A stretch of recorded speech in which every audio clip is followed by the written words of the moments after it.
जंगल के बीच एक बहुत बड़ा, मजबूत और शांत हाथी रहता था। सब उसे बड़ा वीर कहते थे क्योंकि उसने कभी किसी को नुकसान नहीं पहुंचाया था।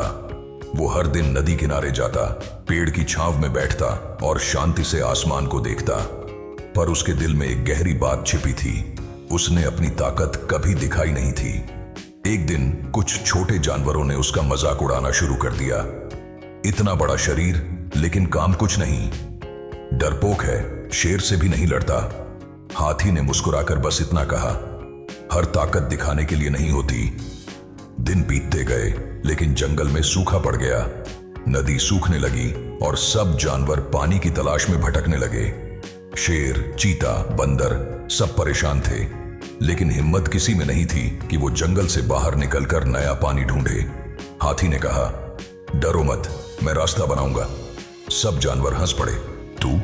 तू तो सिर्फ बैठा रहता है। हाथी ने बिना जवाब दिए अपनी सूंड उठाई और चल पड़ा। उसके कदमों की गूंज पूरे जंगल में फैल गई। घंटों की यात्रा के बाद उसने दूर एक सूखी नदी देखी। वो जानता था कि नीचे कहीं ना कहीं पानी जरूर होगा।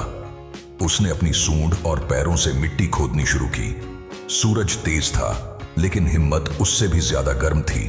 कई घंटे बीत गए, मिट्टी के नीचे सिर्फ पत्थर मिले। कुछ जानवरों ने कहा, छोड़ दे, व्यर्थ मेहनत है। लेकिन हाथी बोला, जितना गहरा दुख होता है उतनी गहरी मेहनत करनी पड़ती है। वो खोदता गया। आखिरकार उसकी सूंड से ठंडा पानी निकला। सब जानवर दौड़ पड़े। किसी की आंखों में खुशी के आंसू थे। शेर बोला, तू तो असली राजा निकला। हाथी मुस्कुराया, राजा वो नहीं जो जीत ले, राजा वो है जो बचा ले। अब जंगल फिर से हरा भरा हो गया। हर कोई उस हाथी का सम्मान करने लगा जिसे वो पहले कमजोर समझते थे। हाथी ने एक बात सिखा दी, सच्ची ताकत चिल्लाने में नहीं, चुप रहकर सही काम करने में है।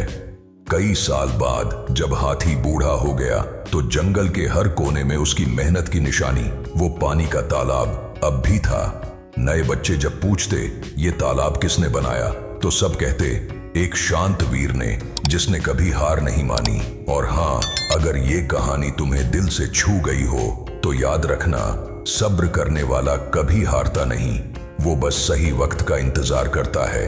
हर इंसान के भीतर एक हाथी की तरह शक्ति छिपी होती है। अगर तुम चुप रहकर सही काम करते रहो तो एक दिन वो सब तुम्हारे आगे झुकेंगे जिन्होंने तुम पर शक किया था।